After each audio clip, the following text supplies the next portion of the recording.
Temptation bundling. Temptation bundling involves combining a desirable, instantly gratifying activity with a valuable activity that gives rewards in the long run.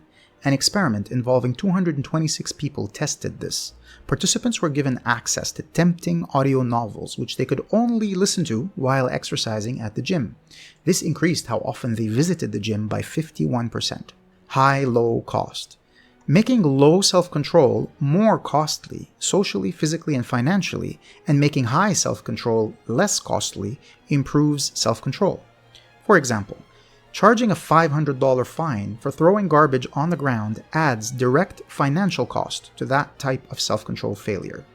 Adding more garbage bins reduces the time and physical cost of finding one in which to throw away garbage, thereby improving self-control. Self-licensing. Self-licensing is giving yourself justification to give in to temptation and indulge against your better judgment. In a 2019 study, female students were either given a self-licensing cue, like remembering a recent situation where they controlled themselves, or no cue. Then, they were presented with unhealthy snacks from which they could freely eat as much as they wanted.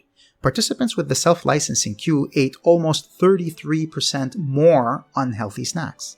To beat this, you might try rewarding yourself for past self-control with something healthy instead. Construal levels. High levels of construal, or more abstract thinking, leads to more self-control. One way to make a self-control related situation more abstract is to ask why again and again. For example, you're shopping and about to overspend using your credit card. Ask yourself, why shouldn't I buy what I want? Maybe the answer is, I would increase my credit card debt. Why does that matter? Answer, I would not be able to get a loan to buy a car. Keep asking why until your answers become general and abstract. You could also explore the Stoic practice called the view from above. Cognitive reappraisal. Cognitive reappraisal is changing the way an individual thinks about a situation, which changes its subjective meaning. You could try cognitive reappraisal of your temptations to reduce their psychological and emotional grip on you. Psychological distancing. Psychological distancing is altering the perception of when, where, and to whom an event occurs, and whether it occurs at all.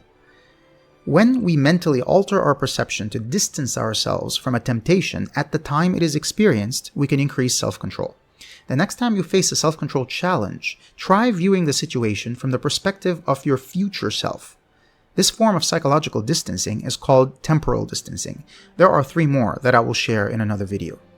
Implementation intention. Implementation intention, or if-then planning, is used to link an anticipated cue or trigger with a desired action. For example, you might use if-then planning to choose what you watch on YouTube. If I watch YouTube, opportunity, then I will only watch videos that teach me something useful, a planned response. Consider repeating your if-then plan mentally, verbally, and in writing to get the best results. Set defaults. Defaults are pre-selected actions that require the least amount of effort. Setting the right defaults reduces the effort needed to have self-control because the right actions become automatic. My default action when my phone would ring used to be to answer it immediately. I changed this to, if the phone rings, then I will take a few seconds to decide whether this call needs an immediate response or it can be delayed or maybe completely ignored. I do the same for text messages. This saved me a lot of time. Remove triggers. Remove or hide things that tempt you to lose control. For example, consider hiding away your cell phone to avoid distractions while studying, or keeping snacks out of sight to stick to a healthier diet, or completely removing the trigger by simply not buying unhealthy snacks. Redirect, don't repress. Repressing appetites like food, social, sexual, and other natural impulses using willpower directly is more difficult than satisfying these appetites in healthier ways instead. If a person is strongly tempted to eat something sweet like chocolate or cake, they would find it easier to control themselves if they satisfy their appetite with a sweet fruit like cherries or grapes instead. Standards salience. Standards salience is the extent we are aware of our standards at every given moment. Staying aware of your standards will give you more self-control. To apply this, consider adding visual reminders around you, like a picture of how you would like your body to look to keep you from snacking, or a written list of your tasks for the day to increase awareness of your behavioral standards for that day. Self-monitoring. Self-monitoring is the intentional and consistent observation of one's own behavior. If you check your behavior against your standards more often, you will have more self-control. You might try using the health apps on your phone to monitor the number of steps you walk daily or the time you go to bed each night to improve health-related self-control. Social pressure. Social pressure is the pressure to be like your social group. It can be used to improve self-control by monitoring adherence to standards more publicly.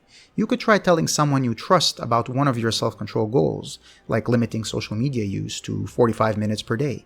Then agree to share with them how well you followed your plan at the end of every week. You could offer to do the same for them. Moralize it. Viewing self-control as a moral issue increases self-control, specifically when self-control is morally linked to justice and care. Consider a person that has no self-control. How does this harm him and others? Would he be fair to himself and others? How would he and others benefit if he had more self-control? To benefit from this, you could moralize self-control in a way that suits how you think. Pride and guilt. Pride and guilt were found to improve self-control using an emotional pathway. When you succeed at resisting temptation, give yourself a pat on the back. Take some pride in that achievement. Think or write about how your self-control will benefit you and others in the future. Conversely, if you fail at self-control, allow yourself to feel the guilt. Magnify it by thinking about or writing the negative consequences for you and others if you keep losing control and indulging. Finally, when facing a situation that requires self-control, remember the pride and guilt you felt in the past to improve your self-control in the present and future. Religion. Lots of research shows that being religious increases self-control. This does not mean that we all need to become religious to benefit from this, but we can learn something from it. One way religion helps is by changing the perception of time by introducing reincarnation or some kind of afterlife. If you knew you would live longer, you would care more about long-term success and so would not indulge in the short term at the expense of hurting yourself in the long term. If you're not religious, you could still benefit from this by taking the perspective that who you are, your sense of self, extends beyond your physical lifetime through your legacy, your children, and any knowledge you leave behind. Your influence on the world outlives your body. You continue to exist in some way through this. Mindfulness Meditation. 4 aspects of mindfulness were found to improve self-control in a study involving 280 undergraduate students. First, noticing and labeling feelings and thoughts with words. Do you feel hunger or gluttony, love or lust? 2. Paying attention to activities of the moment and not behaving automatically. Think it through. 3. Not judging your feelings and thoughts as good or bad. 4. Not reacting to feelings and thoughts, allowing them to come and go without getting caught up in them. Dichotomous thinking. Dichotomous thinking, also called all or nothing thinking, is seeing things in terms of extremes. Something is either great or awful. You either have perfect self-control or no self-control. Nothing in between. A person who smokes 2 packs or 40 cigarettes per week decided to stop smoking. After 1 week of not smoking, he weakens and has 1 cigarette. He feels like a failure and says, "I will never be able to stop." So he indulges and smokes the whole pack of cigarettes that day. To counter this, he can accept that he will fail a few times until he succeeds. Then reframe the self-control failure to acknowledge his progress. Going from smoking 40 cigarettes to only 1 cigarette per week is a big improvement. Finally, he can forgive himself for the small lapse in self-control and start fresh. Bad mood. A bad mood will reduce self-control. It's better to avoid critical tasks that require self-control when in a bad mood. You might also remember not to expect high self-control from others, like your friends or significant other, when they are in a bad mood. Conserve willpower. Conserve your willpower. If a person is placed in a situation where he needs to use lots of willpower early in the day, he will have less willpower later that day. This is called ego depletion. For example, if you have an important meeting with your boss at the end of the day, avoid meeting a difficult client during the day so that your willpower is not decreased before the important meeting with the boss. Train and rest. Training willpower is like training a muscle. During the day, practice your willpower using simple tasks that require self-control, like improving your posture, monitoring eating habits, or monitoring how much you're spending. Then, rest in the evening, and you will see improvements within 2 weeks. Sweet success. Eating a small amount of sugar helps maintain self-control. Studies found that swishing a glucose or sweet drink in one's mouth without swallowing it prevented loss of self-control.